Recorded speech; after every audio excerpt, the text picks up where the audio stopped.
Isang, tindahan ng mga palamig at, iba pang mga matatamis na snackan ang, nagpa-lettering sa akin. Nung isang araw pa siya nagsabi sa akin na magpapa-lettering daw siya kasi, hindi na siya nagtitinda ng mga sari-sari, kundi ito na lamang ang kanyang, tinitinda. Naaabala daw siya kung minsan may tatawag, tapos ang bibilhin ay mantika, wala naman siyang tinda ng mantika dahil, palit nga siya ng mga paninda na ito na nga yung mga palamig, mga ice crumble ganyan ang kanyang mga paninda. Kahapon, nakapag-lettering ako sa kanya kasi hindi ako pumunta ng salbasyon kasi noong umaga ay, masama yung, panahon pero nung, medyo tanghali na, gumanda yung panahon.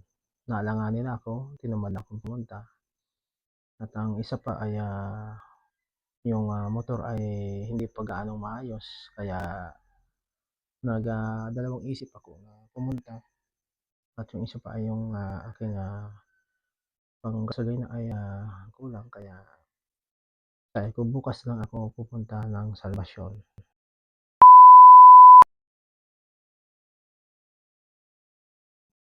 Hindi niya na pinapinturahan itong kanyang, harap ng tindahan na sinasara. Kasi sabi niya hindi niya naman ito binubuksan, kaya papalitan nga niya na lang. Ang kulay niya ay, mint green.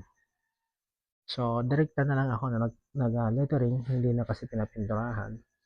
Ang, ginamit ko diyan ay, graffiti ulit kasi hindi naman ito kailangang, disenteng, lettering kasi, tindahan lang naman.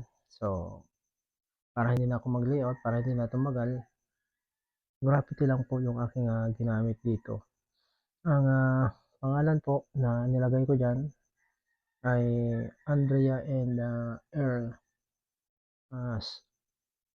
Sweet Snacks. So, at, nilagay ko din sa baba yung mga kung ano yung mga matatamis na paninda, mga palamig diyan sa parteng baba para sabi niya at least alam ng tao kung ano yung kanyang paninda.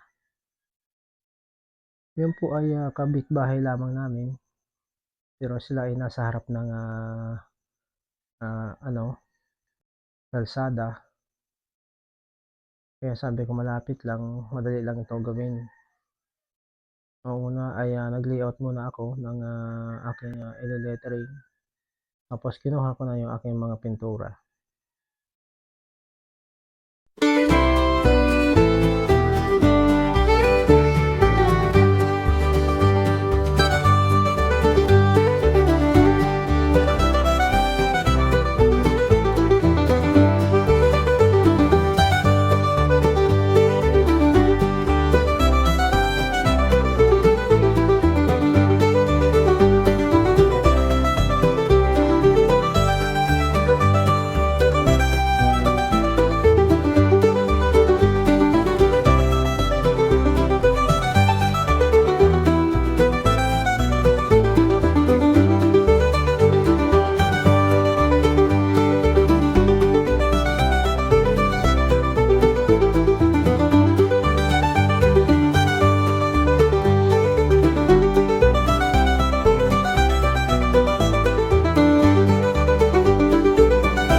suporta at panonood ng aking mga video.